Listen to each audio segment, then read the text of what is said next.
Hello and welcome to Cover Story. This week we are going to be focusing on the Pahalgam massacre. As we know, on 22nd April, terrorists with links to Pakistan's military establishment killed as many as 26 Indians. 25 of these were tourists, one was a local. They were all soft targets. Uh, in fact, the Union Government of India has responded. The opposition has also not played politics on this one. The Prime Minister has spoken. He has said that he will chase the terrorists to the end of the earth and also will go at their backers. The statement was made both in Hindi and in English at an election rally in Bihar, which of course has its own significance because the Prime Minister was speaking not just to India but also to the rest of the world.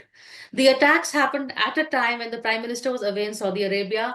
We had the US Vice President visiting India. What are the optics of this?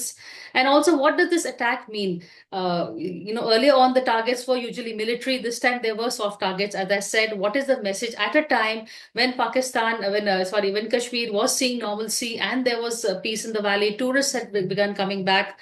Why now? What is the message? That is something I'm going to be discussing with an expert, someone who knows, who has inside knowledge, who has detailed analysis, and someone who knows what is there to be on the battlefield. I am joined by Lieutenant General PR Shankar. Good to have you here, sir. He is a former Lieutenant General, he's a retired Director General of Artillery. He has vast operational expertise, having served in all kinds of terrain, and someone who knows and also runs a very popular YouTube channel called The Gunner Shot. So, welcome, sir. We're having our first conversation with you, but such somber times. But I am glad that you joined us today on this program. Thanks a lot. Thanks a lot, madam, for calling me over and this invitation. I'm looking forward to this conversation. What's happened is pretty ghastly and it has great ramifications, strategic and tactical. And I'll be glad to go ahead with whatever issues you have in hand. And we need to discuss it out because I think India is at a point of time where we have to take some hard decisions and stay the long course. Okay, so what should be India's reaction? I mean, some decisions have been taken by the cabinet committee on security. Amongst them, there were some of the normal diplomatic options, which is downsizing our mission, expelling Pakistani diplomats, sealing the Atari Wagah border, and suspending the Indus Water Treaty for the first time. This has happened despite all the wars. What is your reaction to the measures taken, and what next? Look, let's be clear. The measures which have been taken so far are quite appropriate, immediate measures. Hmm. And I think the most significant measure is the Indus Water Treaty, or rather, holding it in abeyance. That's very important. We have to understand it in a context, the major context, subtext of why this is important. At this point of time, Pakistan is going through a drought. Most of the districts, rather, Sindh is having almost 50% water shortage. And this crop also might go down. And it is this point of time when you say, when you say that Indus Water Treaty is held in abeyance, there's a huge psychological impact on Pakistan, Hmm. right?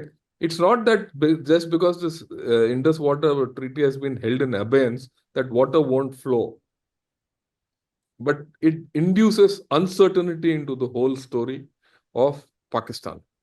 And uncertainty and variability of waters in Indus, creates havoc in Pakistan.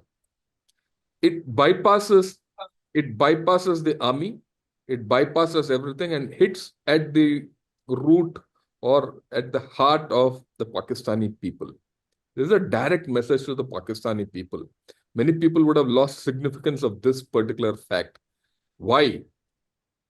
Pakistan's 20% of its GDP comes from agriculture, but 70% of Pakistan depends on agriculture. And that is being threatened by this Indus Water Treaty in the long term. If doesn't come back on track, Pakistan is at stake. And that is why this action is very important. And yeah. Strong Pakistan is in India's interest because you don't want a weak neighbor because that will spill over on us. The Indus Water Treaty being held in abeyance will weaken Pakistan. So how will that work? What do we should we expect? Look, this strong Pakistan and weak Pakistan is like, good Taliban and bad Taliban. Okay? Let's be very clear. I am of the opinion no Pakistan is the best Pakistan. Whether Okay. Pakistan is strong or weak, it will be a problem for us. The sets of problems are different. So we must learn to live with whichever Pakistan is in front of us. The moment the Pakistan starts showing some kind of strength in terms of its military, in terms of its governance, in terms of its ideology, or in terms of its, the political setup, you will have more problems. And what we are having now is completely a result of that. A dictator, a hybrid dictator who's asserting himself for the long Mm. role, right? He sees strength in his own system. He sees that he is going to guide Pakistan to a great destiny. Like he spoke with this overseas Pakistanis for about 8 minutes. All these points, if you put together, and he has to show strength that he is going to be the next great dictator of Pakistan, then he has to do something dramatic. And You're that's talking about the army chief, Asim Munir. Yes, I'm talking of the of Asif Munir's speech, where he spoke of Kashmir being the jugular vein, and Pakistan is from a different planet, and all Pakistanis are great, and all that. You know what he spoke, all Right, the yeah. rhetoric. That manifestation of all that I see in this attack. And let me also clarify: this attack is not a one-off attack. It is a well-planned attack. This attack couldn't have been planned. It would have taken at least a month or two to be planned. Explain why you said that. I've heard you say it on your program, Yeah. but if you can The tell us. reason is simple. If you look at it from the LC Hmm. to Pahalgam, is almost a 200-kilometer trek as you go around. It's more. It might be more. And if you see the past incidences in the past 3, 4, 5, 6 months also, or even before, all those attacks were along the LC or the border. This is a attack in depth. This is a well-planned attack. They probably knew when this was going to open. They saw the opportunity. They carried out Reiki. And you don't insert and make a set of people, exist out there in that kind of depth without planning, without deep communications. If you thought that Bombay attack was well planned, let me tell you this is equally well planned. They might have aimed for more numbers than just 26. And this is a very well planned because they identified who's a Muslim and a non-Muslim and killed them in cold blood. So this is very significant, and it actually aligns with what Asim Munir spoke about in his talk, that Hindus are different from Muslims, and we are from a superior race, and we are not, afraid of India, and we don't get intimidated by them. All this comes here. So What yeah, about the role of China? Will Pakistan, does you think, is China aware? yeah, madam, China has a role in this. Let's not have any doubts about it. You go back in time, China has always supported Pakistan. They did not allow Hafiz Saeed to be, designated as a terrorist. In fact, they used their veto against it. Hmm. Even now, when that ambassador, the Chinese ambassador to India, gave out a tweet, he's spoken of terrorism, ye, wo, and all, but he's spoken nothing about Pakistan, right? So they're very clear. Hmm. And if you see all their writings, wherever analysis is, they have always used Pakistan as a catchpaw against India. And in this current situation where India is now veering toward a setup which is not in favor of India, or in favor of China, we're not joining hands with them, nothing. They will do anything to ensure we don't grow. And we don't grow because we are supposed to be it's not supposed to be, we will be the fastest growing economy for quite some time, especially as a result of Trump's tariff wars. So it's not in China's interest that we grow. So to pit us against Pakistan and to get us committed in a war, some kinetic action, and escalate tensions and to derail India is part of China's plan. So I mean, I cannot count out China. In fact, I see their hand fully in it. So when we react, we will also be taking on China apart from Pakistan. Yeah, if you react militarily, you will be taking on everyone eventually.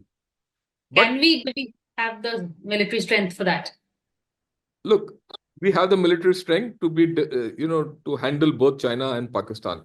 It's my long held view, and I've articulated it everywhere, that Indian armed forces are strong enough to defend the sovereignty and territorial integrity of the nation.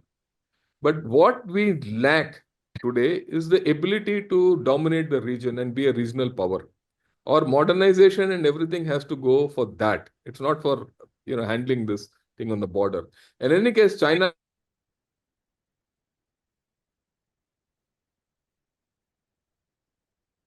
is facing a relatively weakened set of adversaries from many points of view. So we'll be able to do that. That's not an Okay. issue for me. But the issue for me is quite different. Should we at all exercise a military option? Because a military option is the worst option in these conditions. Because it will derail us from our own capability building, our own progress, and our own economic progress, which is not correct, and we will achieve nothing much.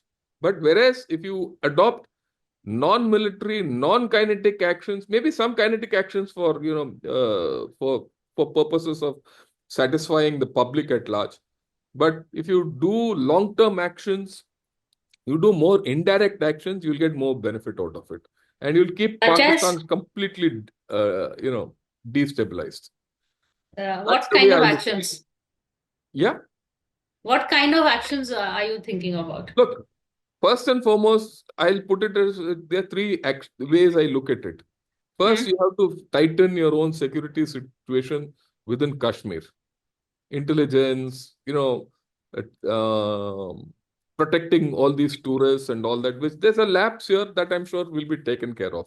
I'm in these kind of conditions, lapses will occur, and those who have to pay for it should be paid, and heads must roll. That's a different argument.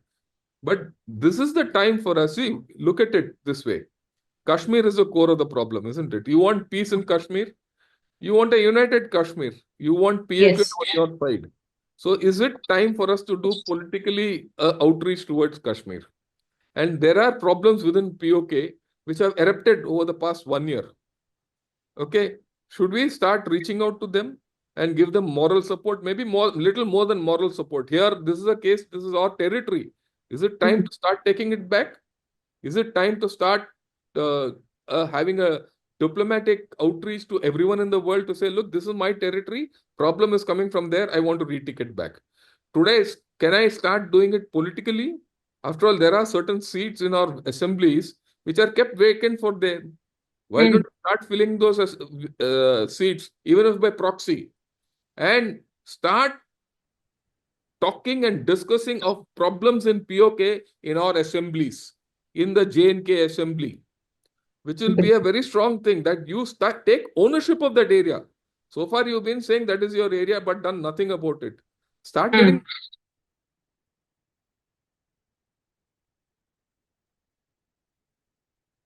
of POK as our land. What's happening there? You don't discuss it. They discuss it. What's happening in our part of Kashmir, that there is human rights violation and all. Why don't we discuss it? And the moment Kashmiris start discussing it, you will find the things changing. So this is one part of the story. The second part of the story is, my opinion is that Pakistan today faces three fronts. The Hmm. first front is its eastern front, which is with India. The second front is the western front with Afghanistan. And the third front is the CPEC, which is right in the middle. It's a huge vulnerability. You have three fronts to deal with Pakistan. So ensure Right. that Pakistan deals with all three fronts the way it has to. You can do a lot of things indirect. Your outreach to Taliban is good enough. For example, Pakistan has said nothing can go across Pakistan from India into Afghanistan. That's one of their things. So it goes against the Taliban and the Afghans.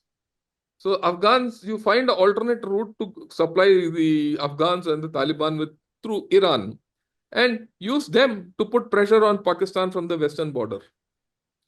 Now Balochistan is in flames. Hmm. I'm going to take a quick break and come back to you on Balochistan because a lot of people are saying that this is a reaction to what is happening in Balochistan. Let me take a quick break and come back.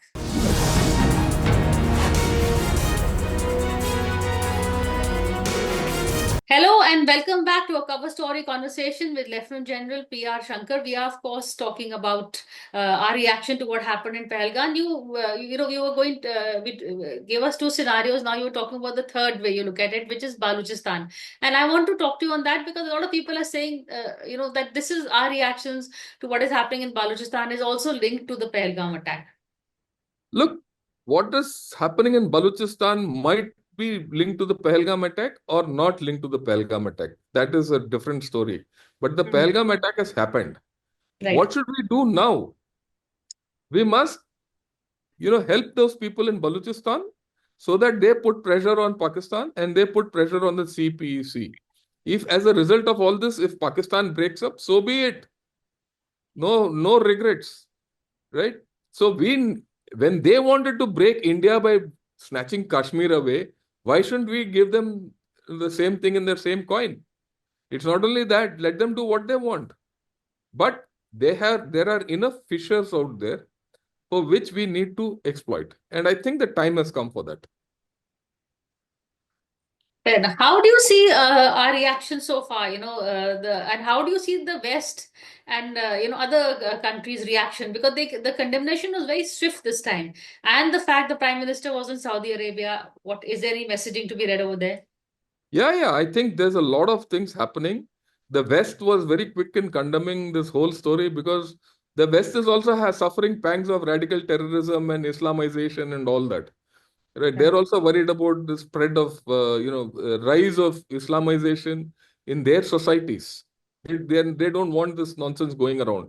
So they were very fast. The second thing is in this current period of deglobalization and weakening economies in the West, they see India as the only bright hope where they can reach out to. That's why China is also reaching out to you, right? India is some kind of a shining centerpiece with your economic growth. Everyone wants to be on the right side of India because your markets are there, your manufacturing capability is there, and the West recognizes that the only nation which is an alternate to China in terms of scale and size and shape is India and skills. Mm. Okay, so they'll be very nice, but they might not help us. Let me be very clear about it. They might talk what they want, but they'll not do anything. In the end of the day, we have to do what we are supposed to do for ourselves. But in terms of, we've done the surgical strike, we've done, so Pakistan may be anticipating that also because early on we didn't react. Now we are reacting. So surely some calibration would be having taken, if this attack was so well planned. Yeah, all this has taken place. They are very clear that look, when India reacts, we'll force India to react. We'll suck India into a military option and show India down and tie India down. This is a plan. If you fall for that plan, you're done. If you react to that plan and you play to the gallery, then you're done. We must pursue those chaps to the end of the earth. The end of the earth has got some distance to go. Do that, no problems. But you don't use direct options. India has a whole lot of options in its armory to do what it wants to do. So we need to, be smart about it and we have to look at the long term. We have to find a long term solution to this problem, not just respond to this particular situation. I think the way we are going and the kind of strength we have, a strength overmatch vis-a-vis Pakistan, we should Mm. now look at a permanent solution to this problem, not a temporary solution. Because a temporary solution, for example, like you said, we earlier also carried out surgical strikes, Right. air strikes, and all that. What did happen? It's come back to this. So we should do something which doesn't come back. And I interpret our Prime Minister's talk in that manner. I think there's a new resolve in what he spoke.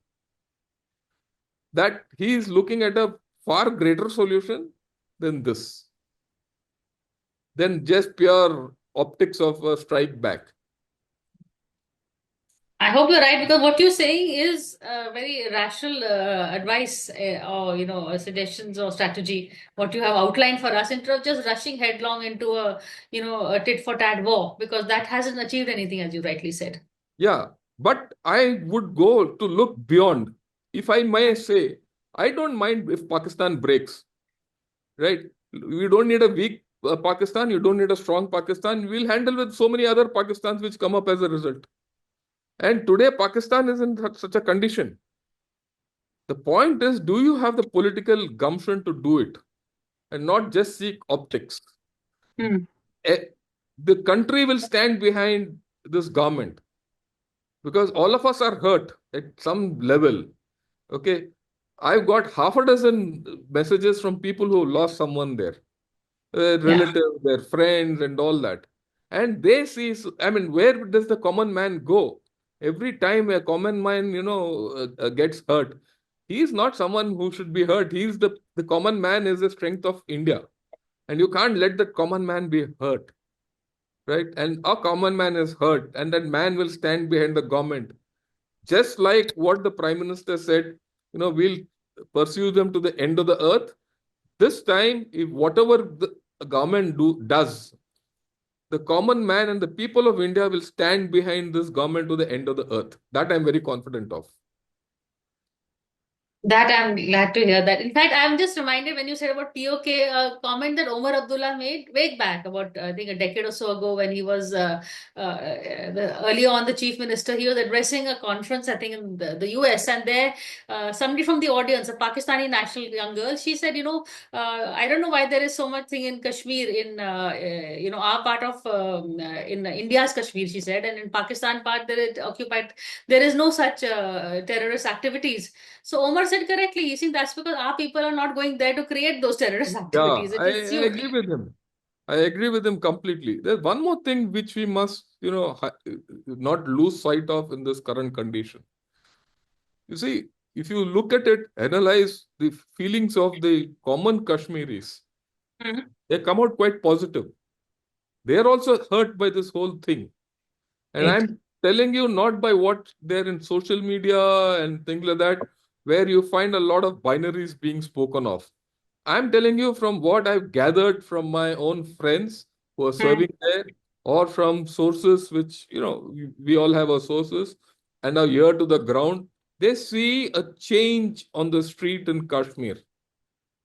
And this is something which people say, look, highlight those stories where people are feeling hurt that, after all, it's their livelihood and everything was returning to normal. And this incident will put them back to ages. And they're not prepared to accept it. And this is something we shouldn't lose sight of. And we should let this grow. How do you let it grow? That's the challenge. Then this targeting of Kashmir, the Kashmiri youths, I read today in Uttarakhand, Kashmiri youths are being told, please go back and all that. This is the wrong kind of messaging that is Yeah, being I don't sent. think that, see, that you'll, unfortunately, in a country like India, you'll have such reactions. Hmm. But I think the government should move in at every level, whether it's the state or the central level, and arrest this trend. The common Kashmiri boy who's studying in or girl who's studying in a university outside Kashmir, you can't hold them to blame. There might be some who will be naughty amongst them, but not all. Okay, so we shouldn't do everything with a broad brush. And there's a sensitivity. We want to win the people of Kashmir over. And I think some amount we have done. We also want to win the people in POK with us. If for the longer run, eventually that's Yes. our land. We need to take it back. If you're going to do something political out there, you need the people on our side. Why do you want to do something foolish? I think excellent words, General. I really like what you have said, and I'm sure our viewers will too. I look forward to more such conversations, but we're out of time. But this is something we're going to keep an eye on, and thank you for sharing your thoughts with Thanks a us. lot, madam.